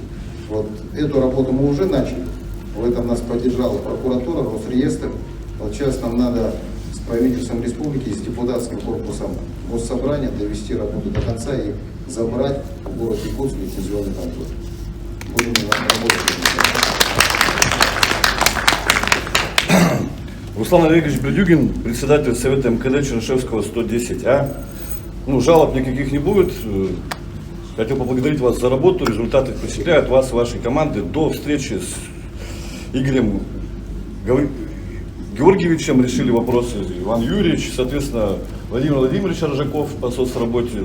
Много хорошего. Также агентство земельных отношений по оформлению придомовых территорий порадовало очень. Изумительно. Вопрос на встрече в АГТУ, вот ребенок, мальчик маленький, задавал вам вопрос, а сейчас говорит, на него до сих пор ответа не получил. Вот это вот вопрос будет, и потом 2 предложения. Вы ответьте, пожалуйста, ребенка. Друг мой, напомни, пожалуйста. Ладно, не будем смущать ребенка, это нарушение прав детей, да, в следующий раз, в общем. Отремонтировать площадку на территории Дежнева 91. Дежнева 91. Это единственная площадка, которая в микрорайоне радиоцентр для детей. Да, мы в прошлом или позапрошлом году новые мафы там устанавливали, красили, но в этом году тоже возьмем работу, принято. Ну, уже придет в следующий раз. Дайте слово. Ну и депутатский корпус порадовал. Депутат Альберт Никандрович был у него на личном приеме. Соответственно, Владимир Владимирович Амосов помогал. Тут радует то, что депутат Лебедев у нас есть, присутствует отрадно. 2 небольшие просьбы. Приходил Антон Анатольевич по поводу теплой остановки. Подал. Теплая остановка, не парковка. По парковке мы уже проработали, тут отравлять жизнь не буду. По теплой остановке на этот год уже запланировано 5. Соответственно, то есть, если я написал заявление в прошлом году, только на 27-й год будет. Грубо говоря, по поводу теплой остановки, если можно, то где Макс-маркет, Хозмаркет, там большая агломерация, много людей. И в сторону города, если бы там, если сами не можете, город не может, то предпринимателям дать эту возможность под временный пункт. И вы недавно говорили в самом начале, то, что социальные объекты, они первоочередные по включению программы «Светлые столицы». То есть, когда еще Николай Сергеевич Баюков был, отчеты были в 39-й школе, в прошлом году я неоднократно обращался с просьбами, протокольно, это все записано. Ходатайство депутат также написал, то, что о включении в программу «Светлая столица» участка внутриквартальной дороги от музея ретро-техники Михаила Николаева 9Г до маркета больше-меньше 110А. То есть теплая остановка. Прометей. Это задний выход с Прометея, где шлагбаум открывается. То есть многие жители с Прометея идут, вот, допустим, Макс-маркета, там темнота. Дети возвращаются с 39-й школы по темныне. Ну и, соответственно, дорогу, кстати, поблагодарить, дорогу уже сделали, отсыпали, замечательно, там не болото. Хорошо, сейчас Владимир Владимирович кто-то хочет ответить. Игорь Николаевич, тут у нас маленький казус есть, я тоже в цифрах, да, вообще по светлой столице сегодня по рейсу у нас 650 адресов по всему городу. Автодорожного 97. Вообще мы посмотрели, за 8 лет стоит в очереди. Сейчас у нас 2 уже поручения пришло, которые вы должны войти в этот год, а денег у нас всего 8 миллионов. Ну вы знаете, да, вот сейчас работу с республикой ведем. Как-то общие цифры. Вообще по уличному освещению следующая работа, которая ведется, я здесь не сказал, мы же ведем большую работу по включению города Якутска в 100% освещенность. Сегодня уровень освещения города Якутска составляет 67%. 67%. Вот мы для того, чтобы это сделать, должны сейчас вступить в дальневосточную концессию. Юрий Юрьевич, как у нас сейчас там, на каком этапе мы находимся по уличному освещению, модернизации? Первый заместитель, Юрий Юрьевич. Да, добрый день. Ну, по уличному освещению сейчас совместно с Министерством по развитию Дальнего Востока мы структурируем концессионное соглашение, да, вот, но сегодня есть 4 потенциальных инвестора, с ними работаем, но сегодня в силу определенного дефицита федерального бюджета, да, формируется перечень приоритетных инвестпроектов, и сегодня мы пока в этот перечень не попали на 25 год, но работаем в этом направлении. Ну, в общем, что мы хотим сказать? Вот у нас мастер-план по поручению президента включено одно из мероприятий из 90, это модернизация уличного освещения. 100% весь город должен быть, в том числе Деккель, в том числе все подъездные дороги в частном секторе и в социальных учреждениях, до 100% довести уличное освещение. Это в деньгах порядка 7 миллиардов рублей. Вот. Для того, чтобы это сделать, понятно, что мы раз из бюджета положить нереально. Меры поддержки, которые есть на Дальнем Востоке, дальневосточная концессия, которая покрывает капитальные вложения инвесторов за счет федерального бюджета.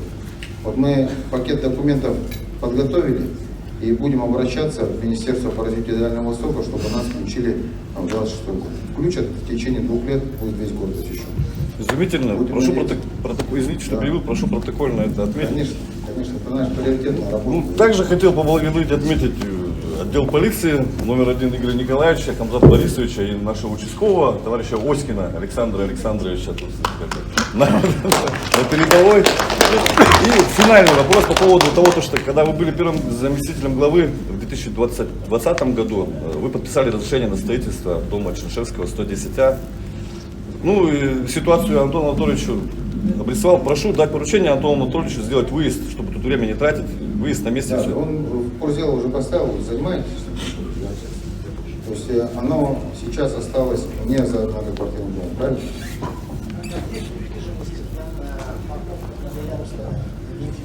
Поскольку, согласно нормам закона, может подпадать под либо капитальное строительство. Но, тем не менее, проблематика существует, надо будет немножко поработать. Там такая правовая коллизия есть.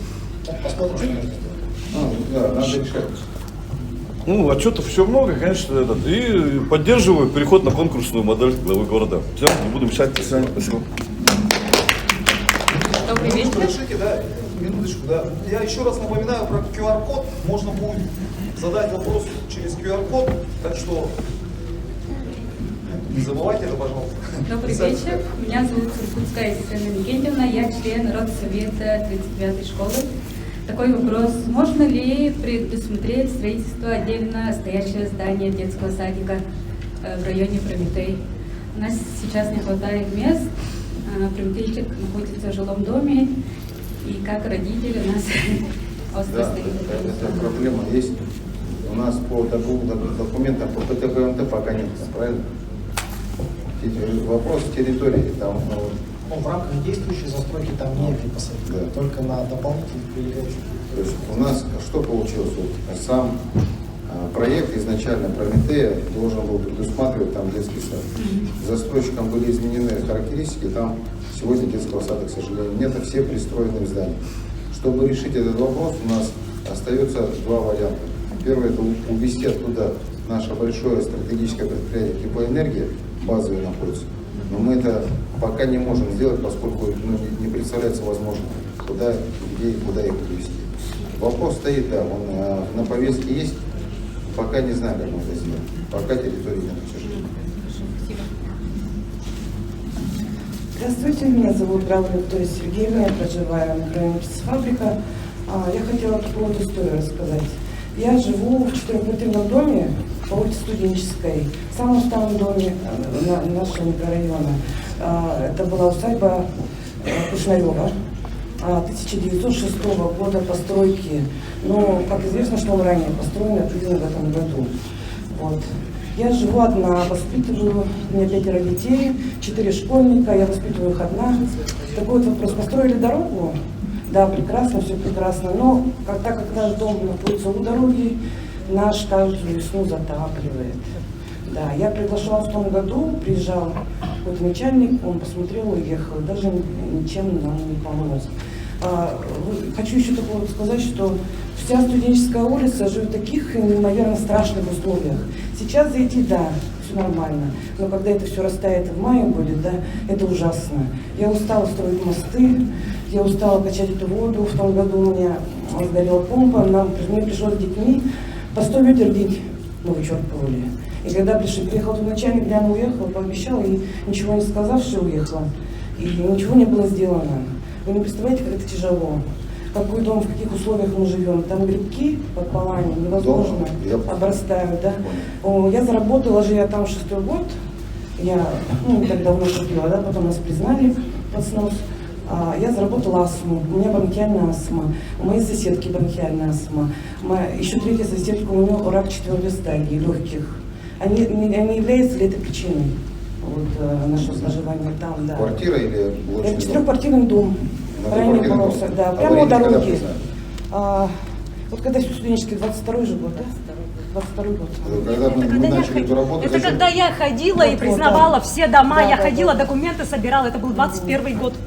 Это по птицефабрике, это я 4 дома, вот 1, 2, 3, 4, и по студенчески. Да, там вообще невозможно. Вот, буквально вот соседи они делали, у них вот вода стояла, вообще невозможно жить. И все так живут. Или муниципальный житель? Пополам наш дом, 2 семьи муниципалка, 2 собственности. У меня собственность. Вы купили, да? Да, я купила, да. И еще такой вопрос. Дорога сделана. Сколько квадратных метров у вас квартира? У меня 32 квадрата. 32. Вы в 5-м, 6-м живете, да? Я в 5-м, старший сын уже отдельно, 4 детей. И вот мы уходим в школу, и дорога сделана, а тротуарчика нету. И дети вот у меня идут в сапогах, и даже старшие стесняются этих сапогах, они приходят вот так все в грязи. Машины летают, и это каждый божий день. Вот такая вот история. А когда зима, очень прошу сделать тротуар, это опасно для жизни. У меня недавно сын маленький, у меня двойняшки ходит в 1 класс, чуть не попал под машину, так как дорожка даже не чистится, да, и вот таким вот как бы наледью идет, вот, а тут дорога. И вот мы идем вот так бочком всяко-разно, да, представляете, как это тяжело. И у меня машины нету, чтобы детей возить. И еще, извиняюсь, конечно, за наглость, я прошу, очень прошу попросить сделать остановку. Вот 16 идет с Воинской, получается, дача Кульбертинова, да, и потом идет остановка Сотозерной, а потом уже остановка идет школа. И там почти километраж. Вот. И люди живут дальше студенческой, им приходится возвращаться со школы туда, идти пешком. Можно где-то в этом между поставить, просто не надо остановку, хотя бы просто, чтобы автобус останавливался. Очень сильно прошу вас об этом.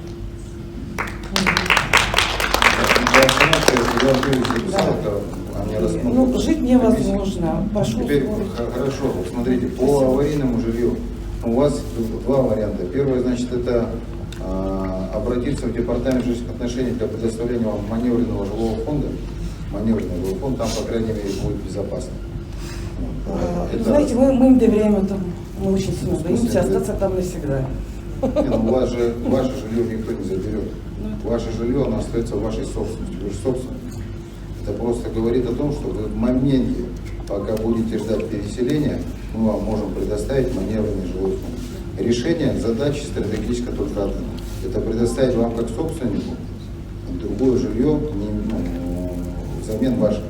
Государство у вас изымет ваш аварийный жилой фонд и передаст вам в новом жилье, либо в другом вторичном жилом фонде на территории города иную жилую площадь, которая будет соответствовать всем нормам.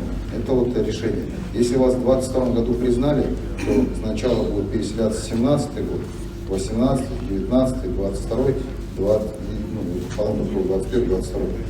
Вы точно попадете до 2030 года, поскольку есть прямое поручение президента расселить весь аварийный жилой фонд, который был признан таковым до 1 сентября 2023 года к 2030 году. Вот сейчас пока находимся на этом этапе, только аварийный жилой фонд, маневренный фонд. Другого, к сожалению, предложить не можем. Спасибо. Последние 3 вопроса. Обратите внимание, пожалуйста, по весне. Да, я принял. Здравствуйте. Арбатская Анастасия Андреевна. Я представляю интересы своей матери. Она проживает на Байкала 25/2, квартира 8. Дом в 23 году, вы помните, очень сильно затапливался. Дом сложился еще больше, сложился до такой степени, что пошли щели. При горячих батареях ты находишься в квартире, как на улице. Ноги замерзают даже в ботинках и бунтах. Я бы хотела, чтобы вы рассмотрели тот факт, что если человек оттуда выезжает, чтобы хотя бы коммунальные платежи мы могли как-то снять. Потому что теплоэнергия отказывает нам о том, что мы не можем снять, потому что проходит отопление, они его отрезать не могут, иначе второй подъезд останется без отопления. Якутской кассете не могут, у них статьи такой нету. Соответственно, все коммуникации идут. Если, допустим, мать сейчас забрала к себе и квартира стоит пустая, почему она, инвалид по онкологии, обязана со своей пенсии платить в никуда деньги? Вот такой вопрос.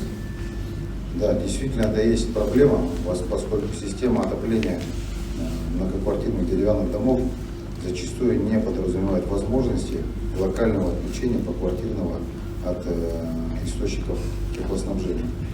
По конкретно вашей квартире, не знаю, так можно будет сделать или нет, но здесь давайте тогда проработаем этот момент. У нас с теплоэнергией, это же постоянно проблема. Ну, вообще можно рассмотреть такую статью, может быть, да, вести о том, что если дом признан аварийным, и человек там не может просто находиться из-за того, что износ дома идет уже не 97, а все 100%, да, и стоит вопрос, наверное, о том, что может в какой-то момент просто даже крыша обрушится, и человек погибнет, а коммунальные платежи считаются.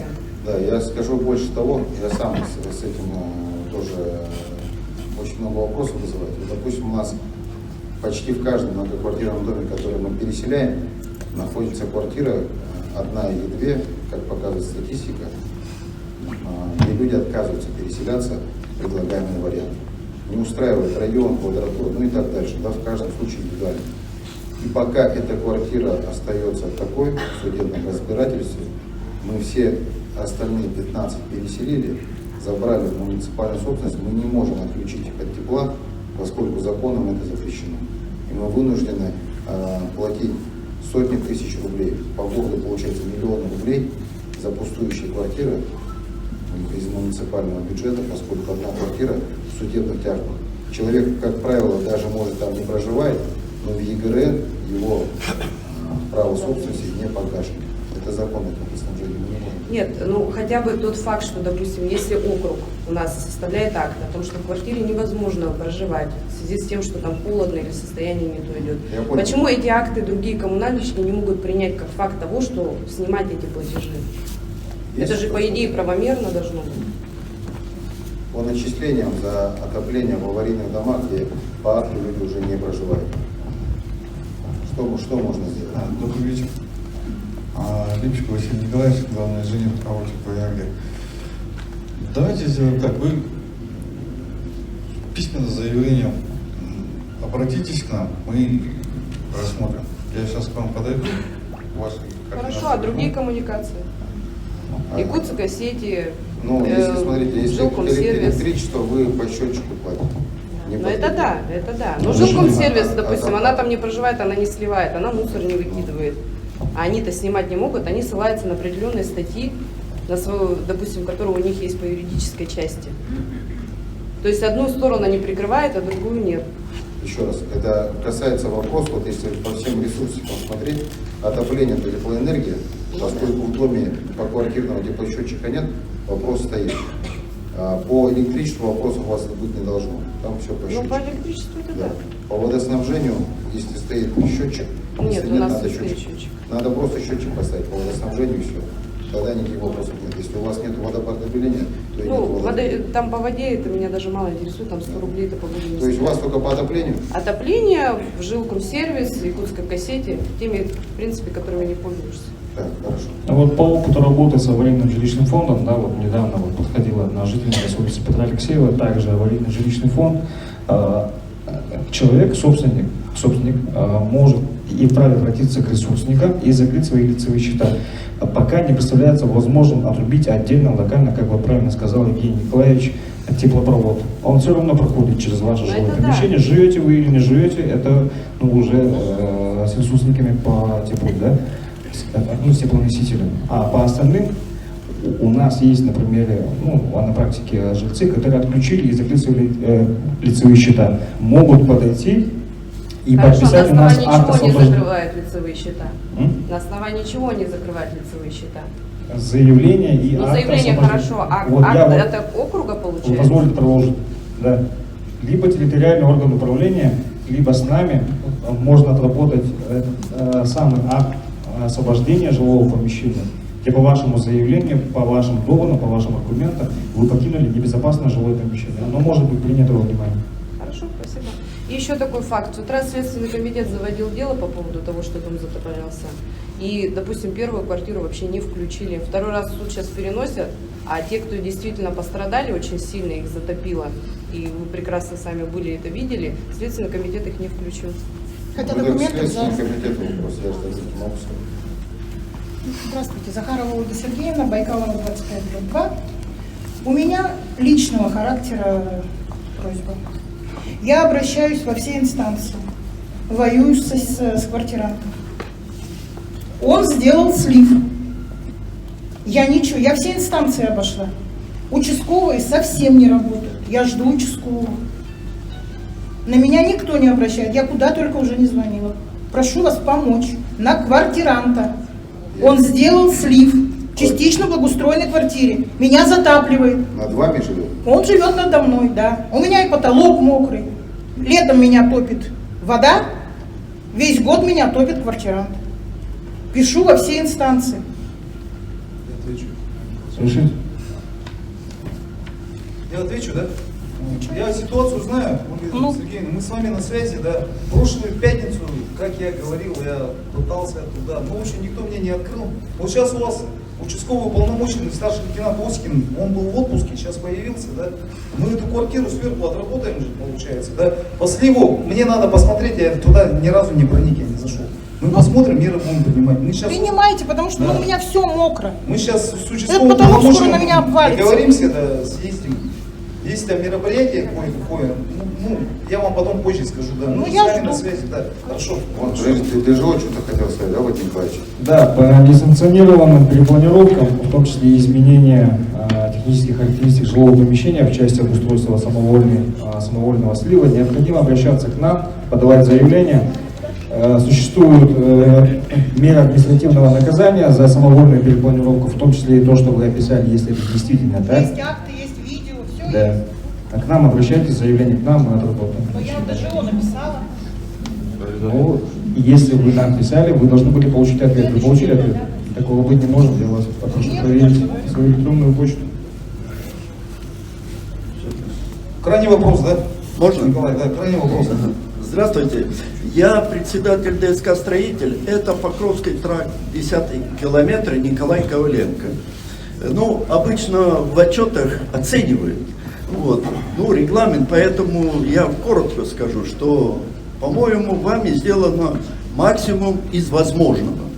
Особенно я удивляюсь, как вам удалось выскочить из автобусной программы. Потому что я проблему знаю, как там, что и как и почему. Вот. Но в качестве доказательств я могу сказать, что у меня перед моим домом сделана по новой площадка, Птицеводная улица, там у меня дача. Ну и дорога к моему гаражу отремонтирована. Я не просил, но сделано. Но это к слову, к оценке. Да. Ну, я об этом не мог не сказать, потому что это факт. Вот. Но так как я председатель, у меня вопрос по дачам Покровского тракта. У нас нет воды. Прошлый год осень еле-еле удалось там чего-то полить воду. Откуда вода поступает? С Атласовского озера по федеральному каналу. Там канава такая, но она федеральная. Вот. И от этого озера, ну, расходного уже, питаются озера вплоть до птицефабрики. Вдоль. Значит, надо... Дальше все озера. Да, там, я не знаю, наверное, около 1000 дачников. Вот, они уже молчат, потому что не знают, что делать. Да.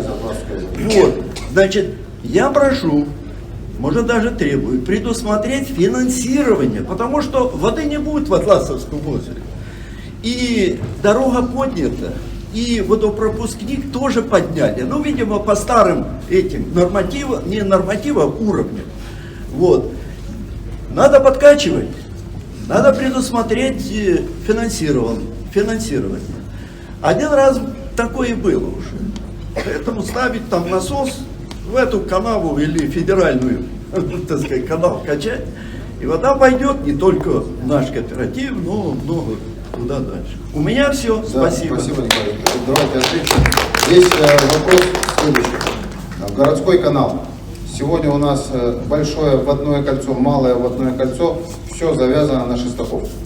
У нас, к сожалению, наполнение озер, в том числе Атласского озера, основное происходит весной, когда тает снег. Открывается шлюзы. Это мне все известно. Да. Вы знаете, я еще один вопросик. Дело в том, что тот район, с одной стороны, воды нет, а с другой стороны, там 40 лет победы, затапливает. Да. Понимаете? Надо какую-то провести работу, взятие отметки. Знаете, что это такое? Вот. И сделать городскую программу, в результате которой, значит, где-то подрыть, где-то водопропускник поставить. Ну, в общем, это вы знаете. В этой проблеме мы поступили в ее решение следующим образом. Вот мастер-план, документ основной, мы заложили мероприятия по обеспечению проточности городского канала и оздоровлению городских озер. В рамках этого мероприятия планируется большая работа. Это установка насосной станции с реки, закачивать воду все лето. Вот. Мы в этом году с бюджетной заявкой обратились 104 миллиона рублей на разработку проектно-сметной документации, и до конца 2027 года эту работу должны провести. Это большая работа, она крайне дорогая, но мы ее должны провести. Ну, в этом году вода должна быть как это надо подкачивать, я просто сейчас не могу сказать, как она закачивалась до этого. Ну, глава автодорожного округа все это прекрасно знает. Поэтому ему деньги, он все сделает. Все? Нет, еще. Добрый вечер. Дорогие уважаемые жители автодорожного округа, Евгений Николаевич, Петр Васильевич. Я являюсь секретарем первичного отделения по автодорожному округу от партии «Единая Россия». Хотелось бы искренне поблагодарить за вас, также управу автодорожного округа, за очень большую работу у нас в округе, которая прошла. Я сам спортсмен, да, вот со стороны молодежи хочу поблагодарить то, что у нас, конечно же, это ДЮСШ номер 10, да, которые построили большой вклад в наш округ вообще в целом. Все спортсмены, футбол, вот большая школа особенно, которая построилась, там очень большая тоже спортивная площадка. И в целом от всей молодежи нашего округа передаем благодарство. Спасибо. Спасибо большое.